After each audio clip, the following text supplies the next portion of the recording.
Bom dia a todos. Que o amor do nosso Deus, nosso Pai, seja o motivo dos nossos relacionamentos, dos nossos diálogos de hoje. Que a graça de Jesus Cristo seja a motivação pela qual nós estamos aqui hoje, nesta manhã. E que o poder do Espírito Santo nos capacite a compreender a palavra que o nosso Deus tem revelado para cada um de nós. Vimos nas mensagens de ontem o desenvolvimento da narrativa do livro de Ruth no seu primeiro capítulo. Uma história paradoxal, logo no início, uma família israelita que emigra de Belém para o país de Moabe. Lá naquele país morreram Elimeleque, o esposo, e os dois filhos, Malom e Quilion. Sobrevivem a esta história paradoxal a israelita Noemi e as suas duas noras moabitas, Orfa e Ruth. Depois das circunstâncias inesperadas, em dois diálogos, Noemi aconselha suas noras a voltarem para suas famílias. E no final do dia vimos Noemi, no terceiro diálogo, aconselhar Ruth a retornar novamente para a sua família. No entanto, vimos que Ruth se apega à sua sogra e declara determinada: teu Deus é o meu Deus. Vimos ainda as implicações que esta declaração trouxe na vida daquelas personagens, na vida inclusive dos israelitas, e por que não dizer em nossas vidas hoje, em 2018. Estamos a aprender como relacionar-se bem dentro da nossa família, especialmente relacionar-se bem com as sogras. Mas diante de todo este drama, como sobreviver em face às incertezas? Em nossa primeira reflexão de hoje, queremos olhar para o texto através de três focos. O primeiro foco, o retorno a Belém. O retorno à casa de pão da família de Elimeleque, que emigrou para Moabe. Retorna então somente Noemi, a israelita, acompanhada da sua nora Ruth. Chegaram a Belém, chegaram à casa de pão, de onde haviam partido em busca de pão, porque na casa de pão não havia pão. Na narrativa nos informa que a chegada destas mulheres causa um grande alvoroço na cidade de Belém. O que sabemos sobre essa pequena cidade de Belém? Em hebraico, Betlehem. Pequena cidade palestina, localizada na parte central da Cisjordânia.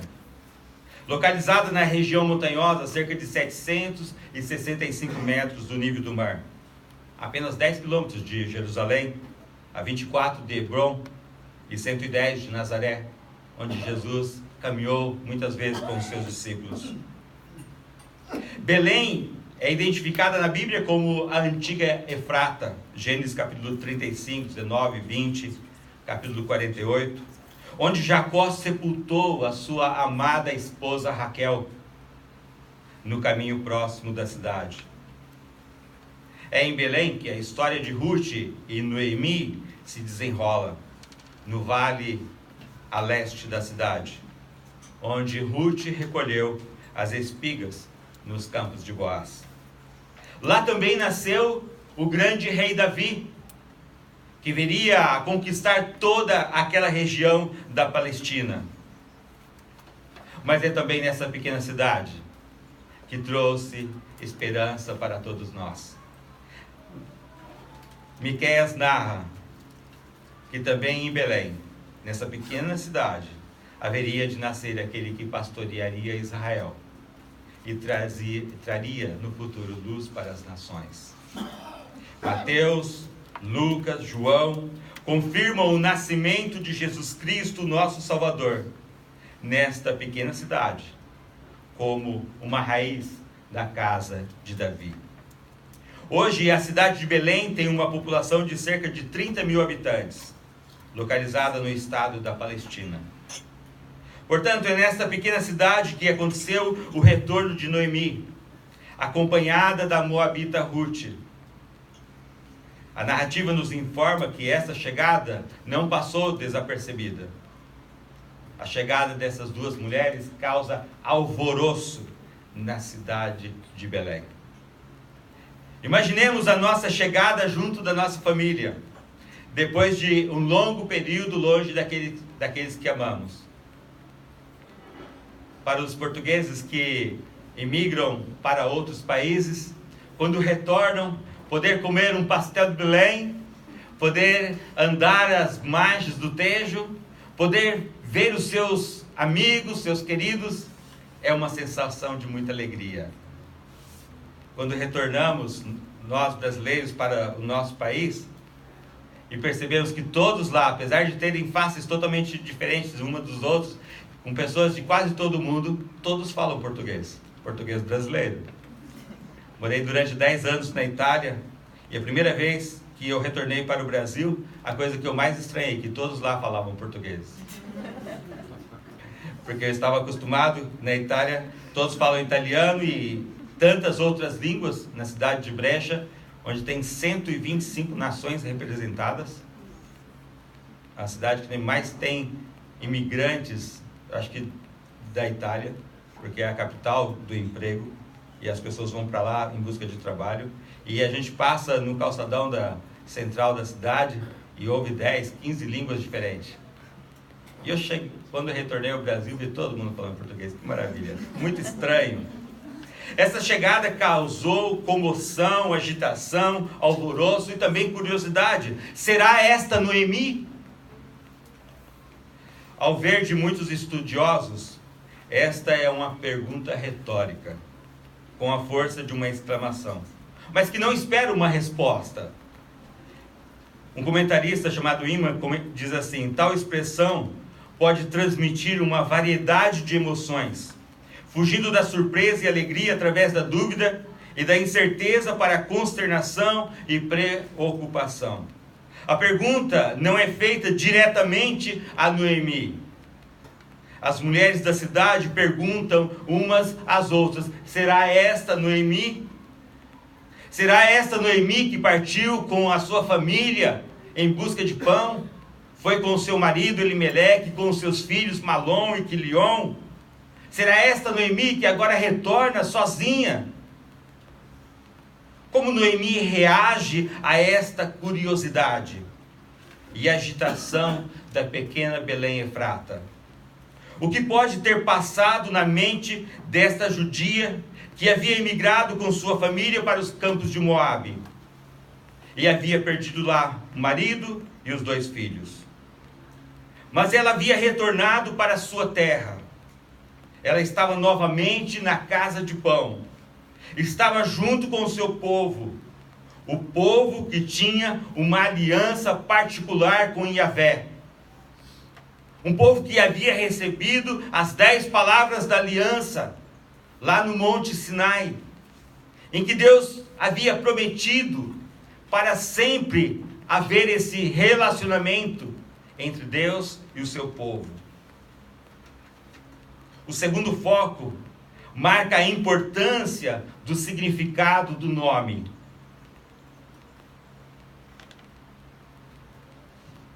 Esse texto que nós observamos as mulheres a perguntar: será esta Noemi? Percebemos uma palavra que salta à nossa mente. Não me chame Noemi, mas Mara. Por que me chamam Noemi? Veja que Noemi está amargurada em seu coração.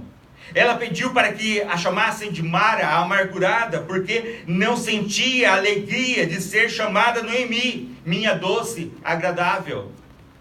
O desconforto e a tristeza em seu coração haviam transformado sua vida. A tristeza que permeava seu coração impulsionava a rejeitar o significado do seu próprio nome. Mas afinal, o conceito de nome naquele período, o que significava? O conceito de nome, qual é a importância que tinha? O nome é muito importante ainda hoje para cada um de nós. Tanto de pessoas, como de lugares, como de coisas. Por exemplo, se você quer chamar o Samuel, se você não usar as palavras corretas, pode chamar até de Samuca, né? Ele ainda vem. Mas se você chamar ele de João, ele não vai nem olhar para você. Porque ele se chama Samuel. Se você quer ir a Paris, e você sem querer, ao emitir o bilhete, você escrever lá Milão, você não vai a Paris. Foi Deus quem pôs no ser humano o desejo de colocar nome nas coisas e nas pessoas. Lá no início, no livro de Gênesis, capítulo 2, havendo, pois, o Senhor Deus formado da terra todos os animais do campo e todas as aves do céu, trouxe-os ao homem para ver como este lhe chamaria. E o nome que o homem desse a todos os seres viventes, esse seria o nome deles. E também colocou nome na sua própria esposa. Veja como que Adão ficou tão empolgado quando Deus lhe concedeu uma esposa. Como é bom ter esposa, né? Ele diz: esta afinal é osso dos meus ossos e carne da minha carne, chamar-se-á varoa, porque do varão foi tomada. Colocando nome nas pessoas. Na antiguidade, os nomes iam além da identificação de pessoas, coisas e lugares. Eles tinham uma relação com as circunstâncias do nascimento, do local, da aparência. Muitas vezes representava a personalidade do indivíduo. Os povos antigos também tinham o hábito de relacionar o nome das pessoas com os seus deuses. Jezebel, Baal é exaltado. Nabucodonosor, Nebo proteja as fronteiras ou a coroa. Os hebreus também usavam nomes semelhantes. Josué, Iavé salva, ou Iavé é salvação. Elias, meu Deus é Iavé. Eliseu, meu Deus é salvação. Jeremias, Iavé exalta, ou Iavé eleva. Qual o significado de Noemi?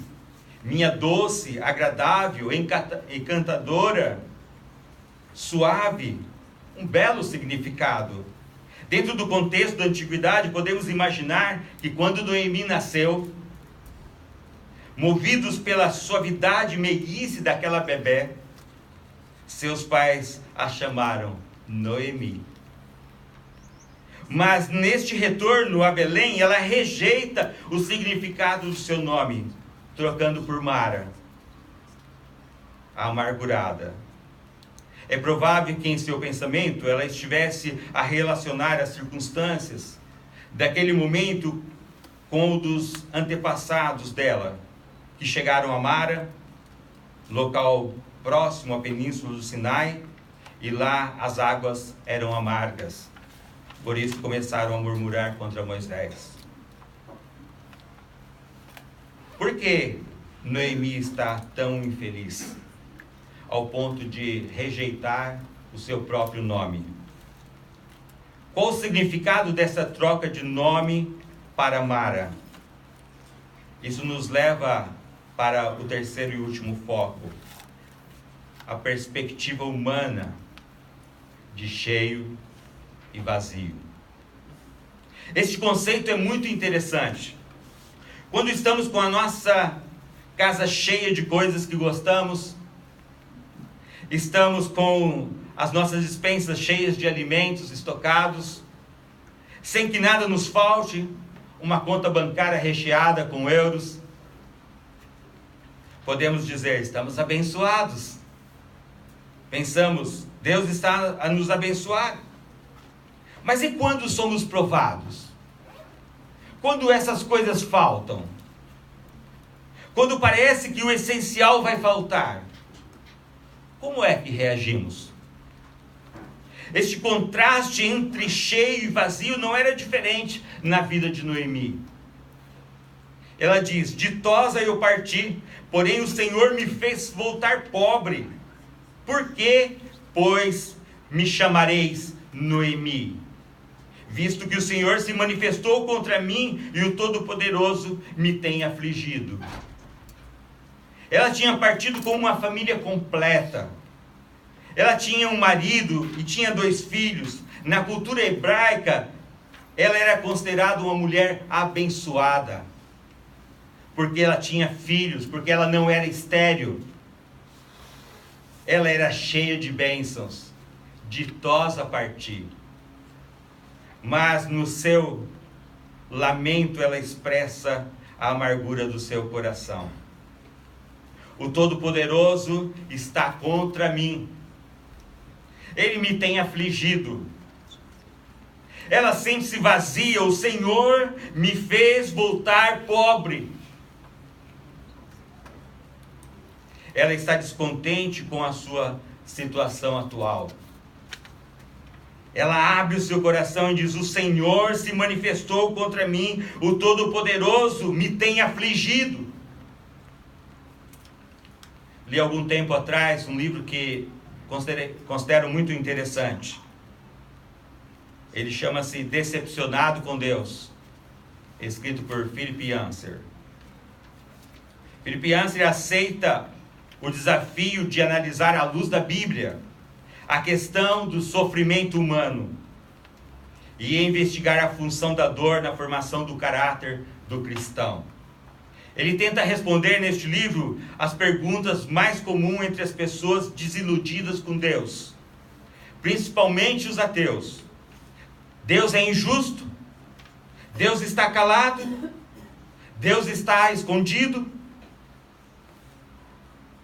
Vale a pena lê-lo.